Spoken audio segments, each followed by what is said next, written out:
சாதித்தவங்களாக இருக்கட்டும், எல்லோரும் ஒன்றுலேருந்து தானே மேலே வந்து இருந்திருப்பாங்க. அப்போது அவங்களுக்கு ஒரு சந்தர்ப்பம் இந்த பிரபஞ்சம் தரும் இல்லை.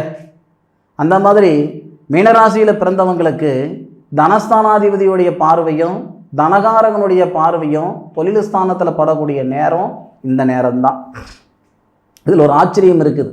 என்ன சார் ஆச்சரியம்னா, சுக்கிர பகவானுடைய பார்வையும் குரு பகவானுடைய பார்வையும் செவ்வாவுடைய பார்வையும் சனி பகவானுடைய பார்வையும் கிட்டத்தட்ட 4 கிரகங்களுடைய பார்வை தொழில் ஸ்தானத்தில் படுது. அதுபோக 26ஆம் தேதி மீனராசிக்கு 4வது பாவகத்துக்கு அதிபதினு சொல்லக்கூடிய சுபஸ்தானாதிபதி திருமணஸ்தானாதிபதினு சொல்லக்கூடிய புதன் ஆட்சி உச்சம் பெற்று உங்கள் ராசியை பார்க்கிறார். எப்பேற்பட்ட நேரமாக இருக்குதுன்னு பாருங்கள். நம்மளுடைய பிரதானமான எதிர்பார்ப்பு என்னன்னா, என் வாழ்க்கை நல்லா இருக்கணும் சாமி, என் வாழ்வாதாரம் நல்லா இருக்கணும் சாமி. இதுதானே எல்லாருடைய எதிர்பார்ப்பு, இதுதானே.